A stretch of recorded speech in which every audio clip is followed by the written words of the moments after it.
The morning of the funeral was gray, the kind of gray that seeps into your skin and makes everything feel heavier than it already is. I stood in front of the mirror, fastening the last button on a black coat that used to belong to my husband, Thomas. It was a little loose at the shoulders, a little too long in the sleeves, but I wore it anyway.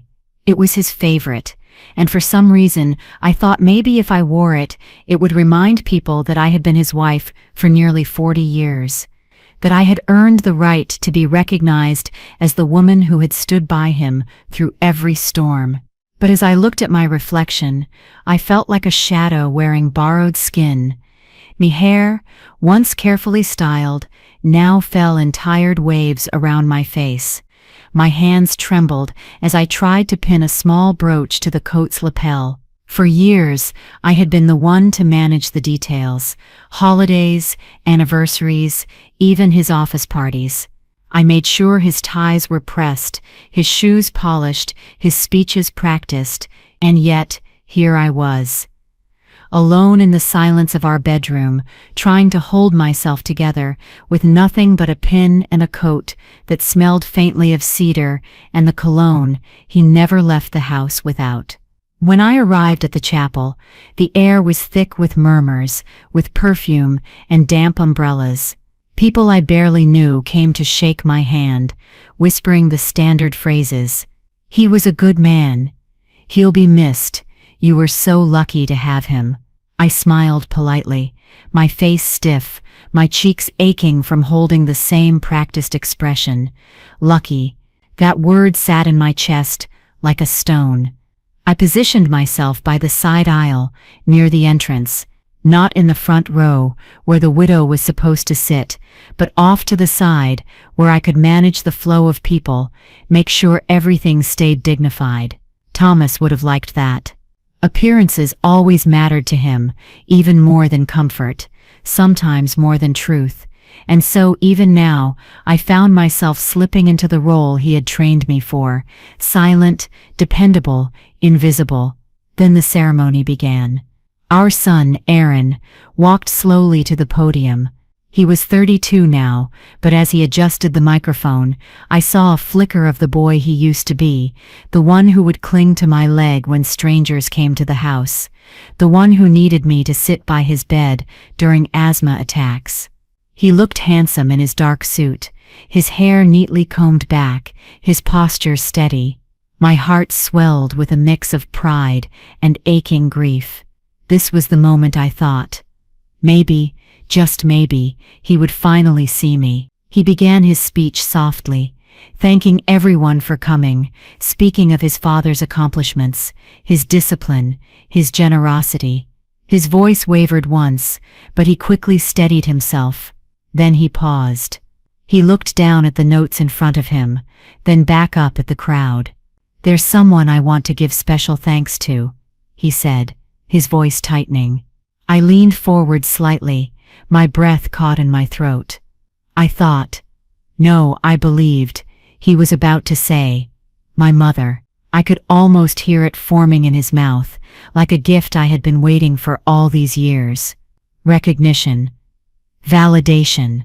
Proof that the long nights, the sacrifices, the years I poured into this family had not gone unseen. But what came next shattered that fragile hope. Someone who stood by my father during the hardest years of his life. Someone who was truly family to us. Miss Caroline Hale. The name hit me like a blow. From the front row, a woman stood gracefully. She was dressed in a fitted navy dress, with a string of pearls at her throat, her makeup flawless, her tears glistening, just enough to look delicate, not ruined. She dabbed her eyes with a white handkerchief and gave a polite nod, the kind of nod you'd give if you were both humbled and deserving of such praise. People turned to look at her, their whispers a low hum. I felt my stomach clench, the blood draining from my face. Caroline. I knew her. She had been Thomas's assistant at the firm, then later, a so-called consultant. She was younger than me by at least 15 years, sharp, always impeccably put together. I had seen her at company dinners, hovering near Thomas, laughing at his dry jokes. I dismissed her back then. I told myself I was being paranoid, insecure. I told myself that Thomas was loyal, and that even if he wasn't passionate, he was mine. And yet, here she was, sitting in the front row of my husband's funeral, being thanked by my son, as though she were the one who had built his life. The chapel walls seemed to press in on me. My ears rang, and every sound blurred together, the cough of an old man in the back, the shuffle of feet, the faint sob of a woman a few rows down. I gripped the edge of the wooden pew until my knuckles turned white. Aaron continued speaking, his voice warming with emotion as he turned slightly toward her. "You've been like family to us. You were there when my father needed someone the most. I'll never forget that. My son, my only son." He wasn't speaking to me. He wasn't thanking me.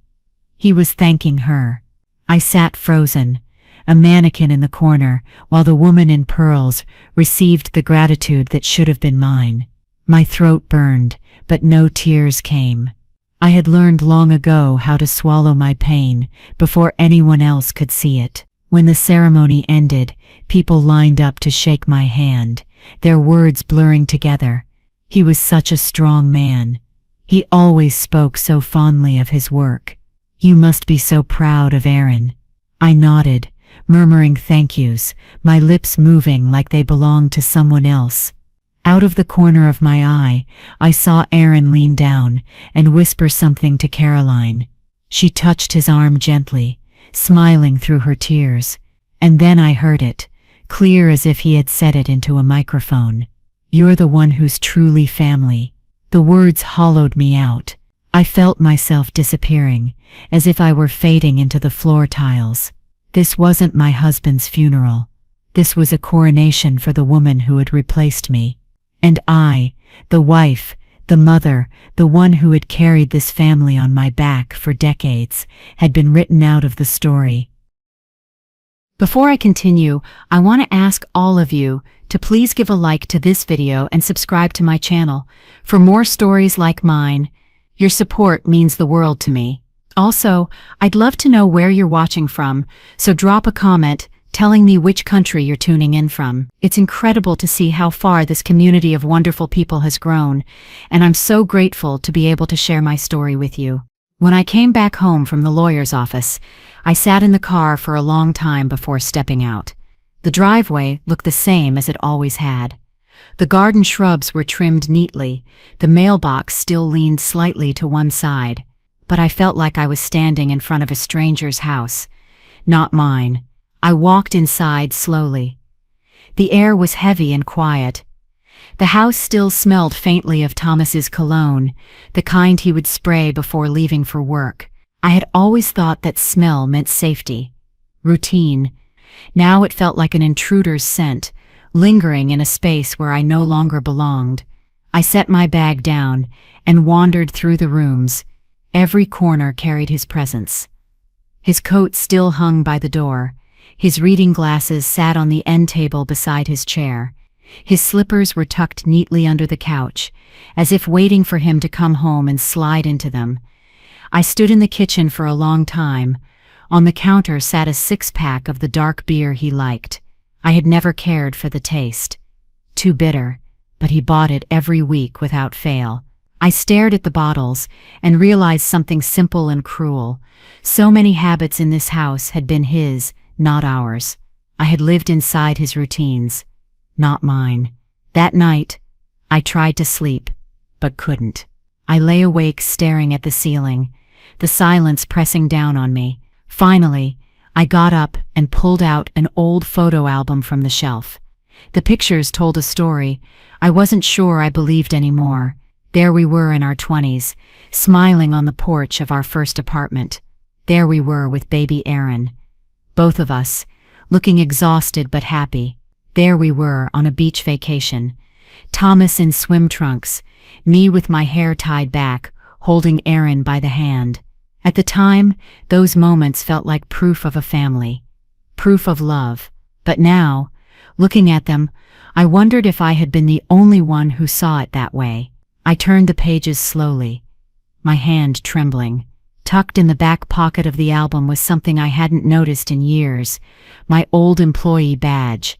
The picture showed me at 28, sharp-eyed, confident, working as a financial consultant at Thomas's firm. I stared at it for a long time. That was me, a woman who had her own career, her own name, her own worth. And then I remembered the day Thomas told me to quit. "I'll take care of you," he said. "You don't need to work." I thought it was love. I thought it was devotion. But sitting there now, I realized it was the first brick in the wall that had slowly closed me in. The next morning, I walked into the dining room. His chair was still at the head of the table. For 40 years, I had placed his soup in front of that chair, listened to his footsteps as he walked in, watched him adjust his tie before sitting down. Now the chair was empty, and the silence around it was unbearable. I pulled the chair out and touched the armrest. It was cold. I sat there for a moment, staring at the place he always filled, and a question rose inside me, one I hadn't dared to ask before. When did I stop being his family? It wasn't just the will. It wasn't just Caroline's smile in the courtroom. The truth had been there all along, hidden in small cracks I had chosen to ignore. The missed anniversaries, the late nights at the office, the careful way he downplayed Caroline's name whenever it came up.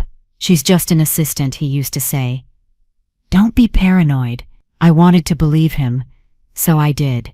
But now, with every detail I noticed, the untouched beer, the empty chair, the photos that suddenly felt hollow, the truth grew louder. I had been living in a house built on silence.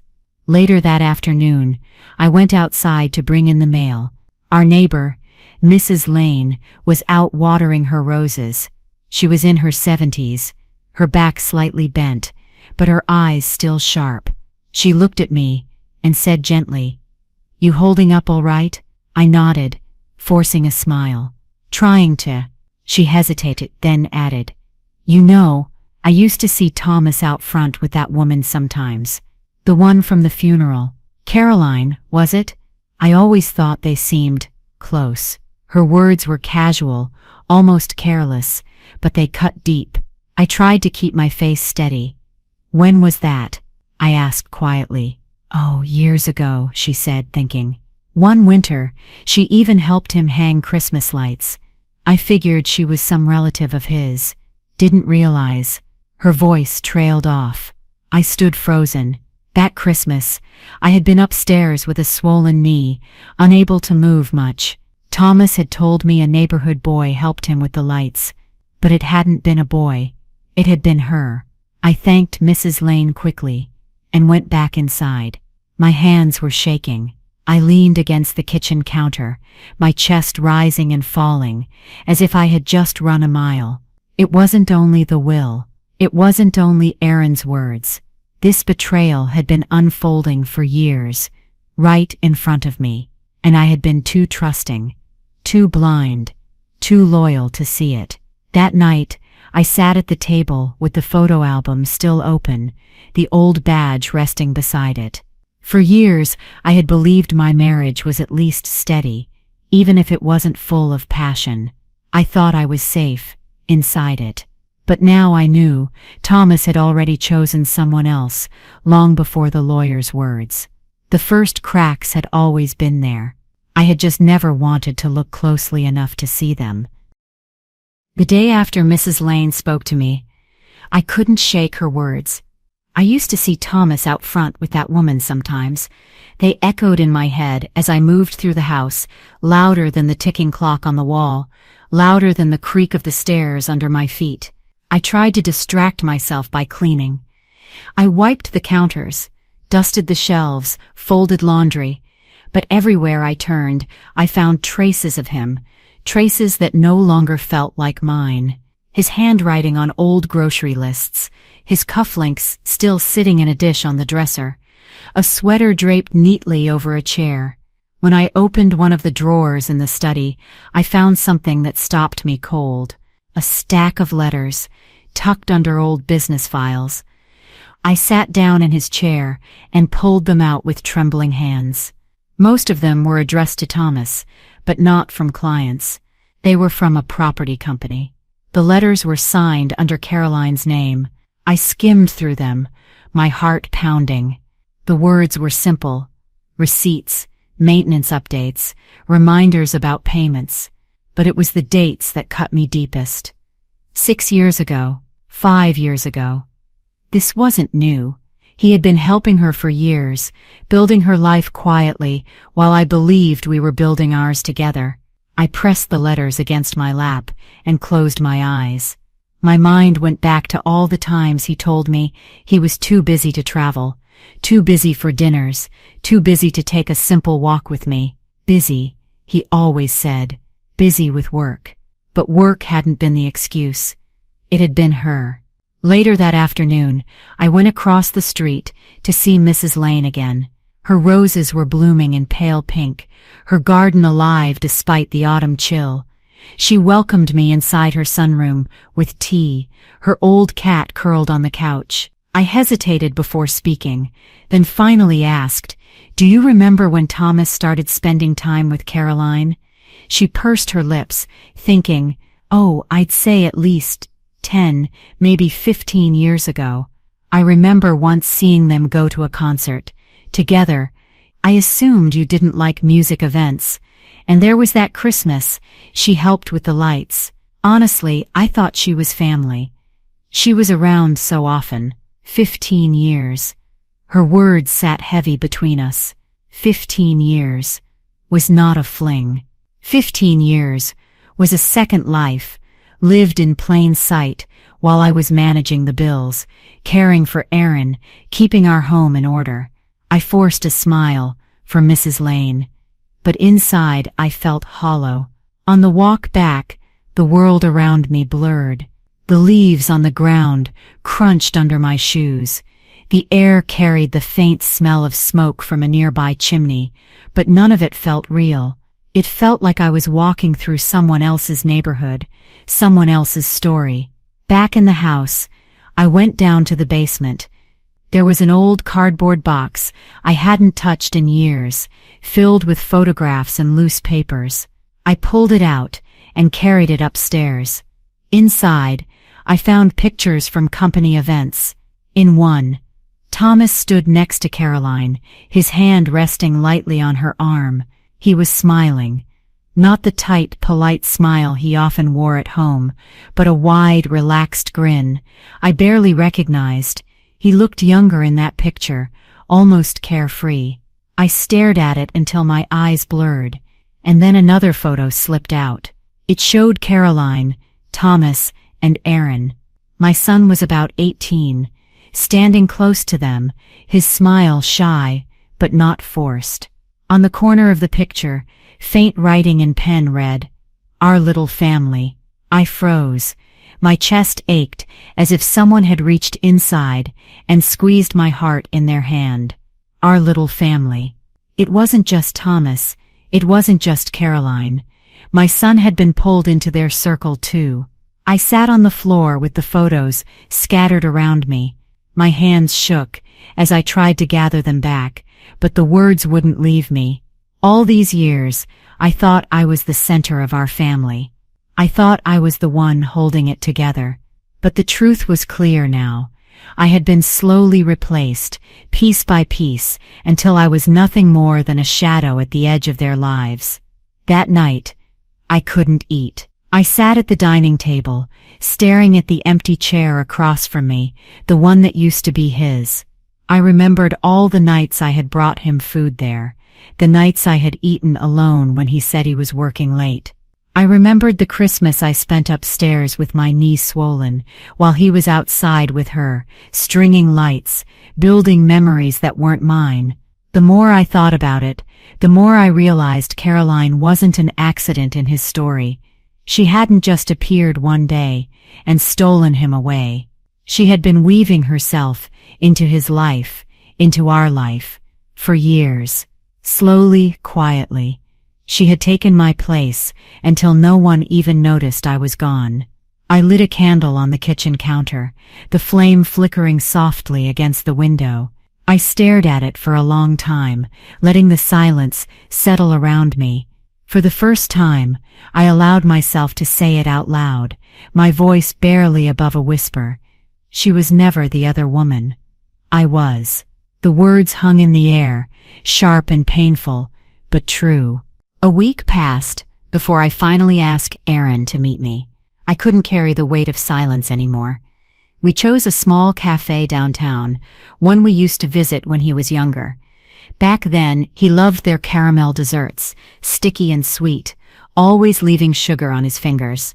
I thought maybe being there would remind him of those days, remind him of us. When I arrived, he was already sitting at a table near the window. He wore a trench coat, his shoulders straight, his expression serious. He wasn't my little boy anymore. He looked more like his father now, calm, composed, untouchable. I walked in, my heart pounding, and slid into the seat across from him. For a moment, I just stared at his face, remembering the child who once clung to me during thunderstorms. But the man in front of me felt distant, like someone I hardly knew. Before I could speak, he placed his phone face down on the table. It was a small gesture, but I knew what it meant. He was ready to leave if the conversation became uncomfortable. "Why did you send a notice to Caroline?" he asked bluntly. His voice was sharp, like a lawyer preparing a case. I blinked, because she took everything that was meant for this family. I said, trying to steady my voice. "Your father left me with nothing. Don't you think that's wrong?" Aaron sighed, leaning back in his chair. Dad made his choice. He trusted her. Suing her now doesn't change anything. It only makes everyone uncomfortable. Uncomfortable. The word burned in my throat. Aaron, your father deceived me for decades. I gave up my career for this family. I gave up my friends, my independence, everything. Do you know what I sacrificed for you? I even sold my mother's emerald ring just to pay your tuition. That ring was all I had left of her. Aaron's jaw tightened. He exhaled slowly, irritation flickering across his face. You always bring that up, Mom, as if I owe you something. The words hit me like a heavy stone. Not anger, not sorrow, just distance. Cold, unshakable distance. I leaned forward, my voice trembling. Aaron, listen to me. Caroline is not who you think she is. She planned this for years. Your father, he wasn't the man you believed him to be. He looked down for a moment, then spoke softly. Dad told me once that the happiest years of his life were with her. He said she understood him. She respected him. You didn't. You were always questioning him, criticizing him. My throat tightened. I questioned him because he stopped respecting me. I criticized him because he was wrong. Aaron shook his head, his eyes tired. You don't understand. Dad didn't want a fighter. He wanted someone who made him feel seen, not someone always pointing out his faults. Caroline gave him that. I stared at him, unable to believe what I was hearing. My own son was defending the woman who had destroyed our family. You think strength is a flaw, I whispered. You think sacrifice is weakness. He didn't answer. He only looked at me, his expression unreadable. I reached into my purse and pulled out an old photograph. My hands trembled as I slid it across the table. Do you remember this? I asked. He glanced down. The photo showed him, at 2 years old, standing on the beach in bright red swim trunks, his small footprints trailing behind him. I was in the picture too, holding him close while he clung to my neck, terrified of the waves. That summer, I said, my voice breaking, your father backed out at the last minute because of work. It was just the two of us. You were scared of the ocean, but you knew where safety was. You screamed mommies over and over, and I carried you into the water anyway, holding you tight. Do you remember that? Aaron stared at the picture, silent. You idolize your father, I continued. You think he was perfect because he looked perfect. He was calm, polished, elegant. But do you know why he could look that way? Because I was the one holding everything together behind him. I was the one who made sure the bills were paid, the meals were ready, the home was steady. Without me, there would have been no man to idolize. For the first time, I saw something flicker in his eyes. Not guilt, not regret, but hesitation. A moment where he wasn't so sure. But then it faded, and his expression hardened again. "Dad did what made him happy," he said quietly. "Caroline made him feel needed. You were just too strong, too strong." I sat back, stunned. That was the word he used. The word his father must have told him, too strong. I thought of the nights I worked through fevers, the afternoons I smiled through tears, the years I bit my tongue to keep peace in the house. That was what they called too strong. I slid the photo back into my purse and stood up. My legs felt heavy, but my voice was calm. "You're right," I said. "I was too strong, and from now on I'll keep that strength for myself." Aaron opened his mouth, but I didn't let him speak. I walked out of the cafe, the bell above the door ringing softly as I pushed it open. Outside, the sky had grown dark, and rain had started to fall. Drops tapped against the pavement in a steady rhythm. I stood in the parking lot, letting the cold water touch my face. I didn't cry. I didn't fall apart. I only stood there, realizing that I had lost more than a husband. I had lost my marriage, my family, even my son. But beneath that loss, something else stirred. A quiet strength, waiting. For the first time in years, I felt it. This story wasn't finished yet. The night after meeting Aaron, I couldn't sleep.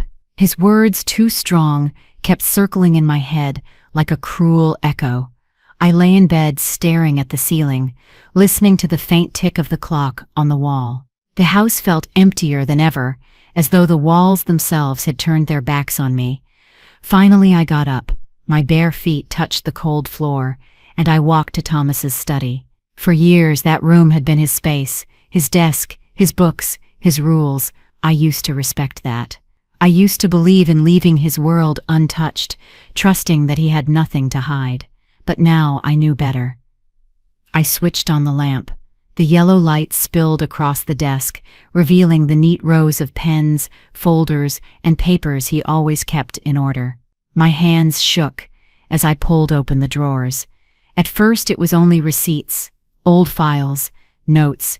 Then, buried under a stack of ledgers, I found a thin folder. Inside were letters, official letters, addressed to Caroline. Property records, payments, notes about a house near the coast. My breath caught. I had been to that house once, years ago. He had told me it was a client's villa, that he needed to check on some work. I remembered joking at the time. "Take me next time." He had smiled faintly and said, "You wouldn't like it there," but it wasn't a client's villa. It was hers. I sank into his chair, the papers trembling in my hands. Every line I read was another cut. He had been building her future, while I was pinching pennies to balance our retirement budget, while I was cooking dinners through fevers, while I was holding this family together piece by piece. I closed the folder, pressing it to my chest, my heart beat loud in my ears. The next day, I called Ruth, an old colleague from my years at the firm. She had been one of the few women I stayed in touch with after leaving my job. She was retired now, but sharp as ever. When she answered the phone, her voice was warm. "Maggie, I'm so sorry about Thomas. I was going to call." "Ruth," I said, my voice low but steady, "I need your help. I think Thomas used company money to support Caroline. I need to know the truth." There was a pause. Then Ruth spoke, her tone serious. "That's a heavy thing to say. Are you sure you want to go down this road?" "I don't have a choice," I whispered. "I've been in the dark too long." We agreed to meet in 2 days at her house. Until then, I couldn't stop myself. I became a woman on a mission. I went to the library and searched public property records. My hands shook as I typed Caroline's name. The computer screen loaded slowly, as though it too hesitated to show me the truth. There it was, a villa registered under her name, purchased 5 years ago, during the very same project Thomas had overseen for employee housing. My stomach turned. I printed the record and slipped it into my bag. That night, I opened my laptop at the kitchen table. My coffee went cold beside me as I scrolled through Caroline's public profile. Her pictures were all smiles, beaches, gardens, dinner parties. In one photo, Thomas sat in her wicker chair, holding a slice of lemon pie. The caption read, "His smile is my favorite reward." My hand froze on the mouse. The date on the photo was 6 years ago. 6 years ago, when I had been bedridden with arthritis. He had told me he was traveling for work. He hadn't been working. He had been sitting in her home, eating her pie, smiling in a way he rarely did with me. I scrolled further. There were pictures of them planting flowers together, pictures of him wearing the wool jacket I had given him. And then, a video. Caroline laughing, her arm around Aaron's shoulder. "Your father should be proud of you," she said. Aaron, still a boy back then, smiled shyly. I couldn't breathe. It wasn't just Thomas and Caroline. My son had been drawn into her world too. She had been planting herself in our family for years, carefully, patiently, until she became the center of it. The next day, I drove to Ruth's house. It was a small, quiet home, with pale gray walls and chrysanthemums wilting in the front yard. She welcomed me in with lemon tea and opened her laptop. "I checked some archived records," she said, scrolling. 3 payments, large ones, labeled as consulting support. "But the company listed doesn't exist. No office, no staff. It's a shell." She turned the screen toward me. "Look, 50,000 here, another 100,000 there. Each time just outside the company's audit cycle. Very deliberate." My stomach twisted. The numbers blurred before my eyes. "Maggie," Ruth said gently, "this isn't just a marriage betrayal. This is fraud. If you push this, it won't just hurt Caroline. It could expose Thomas's entire legacy. Are you ready for that?" I closed my eyes. For years I had buried my doubts, telling myself silence was easier, but silence had only turned me invisible. "I want the truth," I said firmly. "No matter what it costs." Ruth studied me for a long moment, then nodded. "Then gather everything.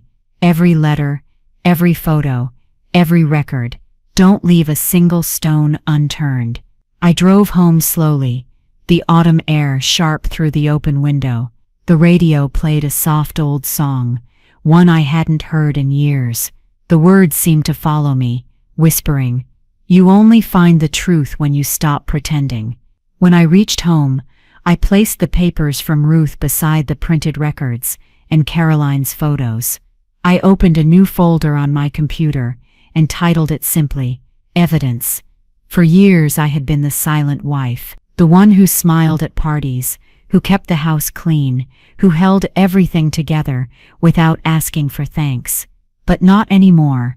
I wasn't just Thomas's widow. I wasn't just Aaron's mother. I was a woman who had been erased, and I was ready to write myself back into the story. By the time the case reached court, I was no longer the same woman who had sat silently at the funeral. Grief had carved me into something different, quieter, sharper, harder. I wasn't chasing pity anymore. I wanted truth. Michelle Robinson was my lawyer, a calm woman in her 50s, sharp eyes behind her glasses, steady voice that carried strength without shouting. When I first met her, she told me, "Bring me everything you have. Every letter, every photo, every payment record. Don't hold back." And I hadn't. The folder I handed her was thick, packed with Caroline's property files, Thomas's hidden letters, screenshots of her posts, and the company transfers Ruth had uncovered. Michelle studied each page, tapping her pen, nodding slowly. "This isn't just betrayal," she finally said. "This is fraud. And we can prove it. The day of the hearing, I sat in the wooden benches of the courtroom, my hands clasped tightly in my lap. The walls were tall, the air dry, the judge's seat raised high above us all. Caroline sat across the aisle, elegant as always, dressed in cream, her pearls shining under the lights. Her lawyer whispered in her ear, and she gave a faint, polite smile. Aaron sat behind her. Not behind me, behind her. My chest tightened when I saw it, but I stayed still. He didn't look at me. The judge entered, a woman in her 60s with silver hair pulled into a bun. Her gaze was steady, her voice low but strong. "Let's begin," she said. Caroline's lawyer spoke first, smooth and confident. He painted her as a loyal friend, a professional consultant. The payments, he claimed, were legitimate fees for her services. Mr. Hale valued her advice. "That is all this is," he said.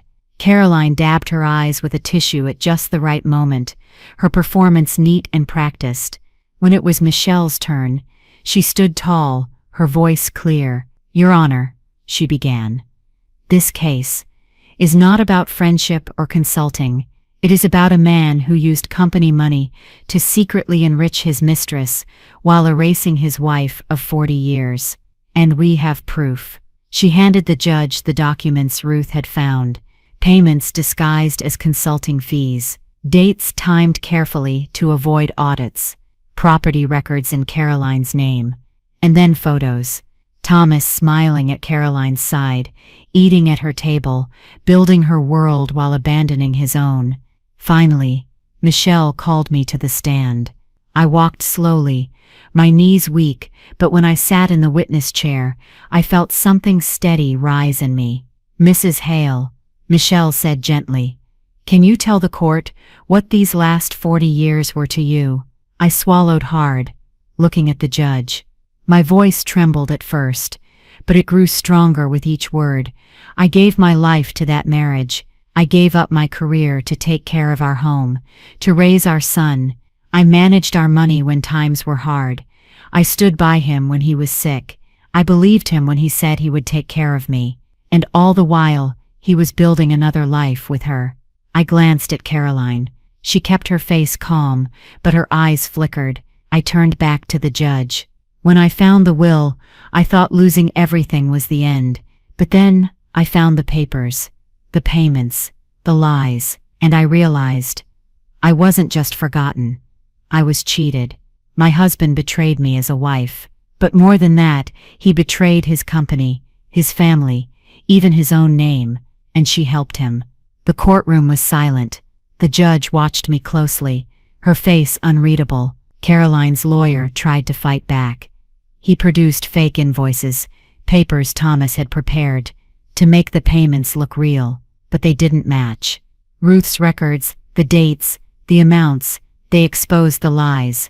One by one, the excuses crumbled. By the end of the day, the judge leaned forward, her voice firm. "The court finds clear evidence of fraudulent transfers made for the personal benefit of Miss Caroline Hale. The estate is to be restored. Miss Hale will return the funds, the properties, and any assets obtained through these means." The words fell heavy in the room. Caroline's face drained of color. For the first time, her perfect mask cracked. I sat still, my heart pounding. I didn't smile. I didn't cry. I only breathed, deeply, freely, for the first time in years. Aaron stood up suddenly. He looked at me, his face pale, torn between anger and shame. But he didn't say a word. He followed Caroline out of the courtroom. I watched them go. My son, my only son, walking away again. But this time, I didn't crumble, because even if I had lost him, I had gained something else. The truth, and the truth was mine to keep. The weeks after the trial felt strangely quiet. No more hearings, no more lawyers' calls, no more papers spread across my kitchen table. The house itself seemed lighter, as though it too had been holding its breath. Caroline disappeared. She sold her things, left town, and I never saw her again. Her name was no longer whispered on the street.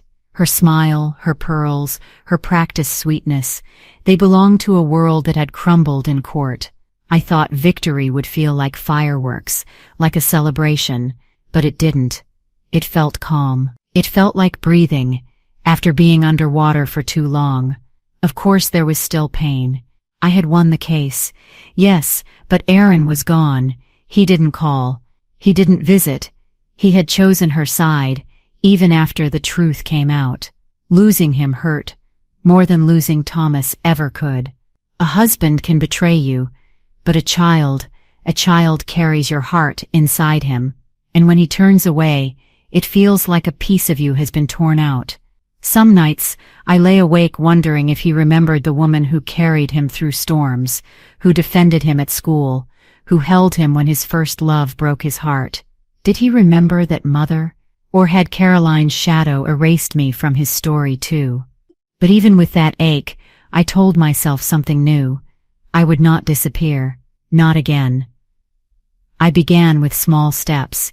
I cleaned Thomas's closet, folding each shirt, each tie, each sweater.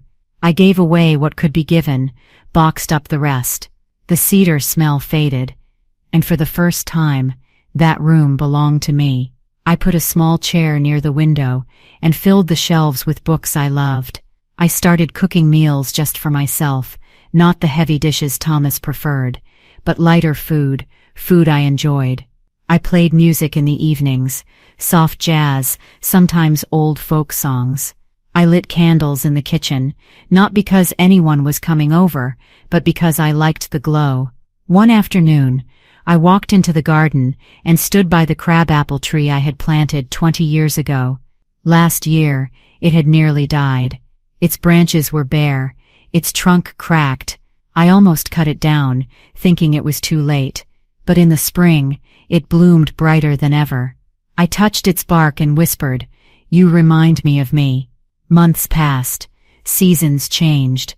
Slowly, I built a life that belonged to me alone. And then, years later, the phone rang. It was Aaron. His voice was quieter than I remembered. "Mom," he said softly, "can we talk?" When I saw him again, it was at another funeral, my father's this time. He stood awkwardly at the back of the church, his eyes tired. After the service, he walked over. We didn't speak at first. We just hugged. His arms were hesitant at first, then stronger, as though he had been holding back for too long. Over time, we spoke more. Slowly, he began to understand. He told me once, I was defending a picture in my head, not the truth, and I forgave him. Because he was my son. Because, despite everything, I had never stopped believing in him. One evening, at a family gathering, Aaron teased me, after I gave a small toast. "Mom," he laughed, "when did you get so good at giving speeches?" I smiled at him and said, "I always was, you just weren't listening." We both laughed, and for a moment, the years of distance between us felt smaller. Later that night, when everyone had left, I sat alone on the porch. The wind chime tinkled softly, the sky fading into a warm sunset. I looked out at the maple tree at the end of the street, its branches glowing gold in the light, and I thought, who am I now? Not just a widow, not just a mother, not just the woman left behind. I was a survivor, a fighter, a woman who had been erased, but who had written herself back into her own story. And as the sun dipped lower, I whispered to the quiet evening, I know who I am now, and I will never forget it again.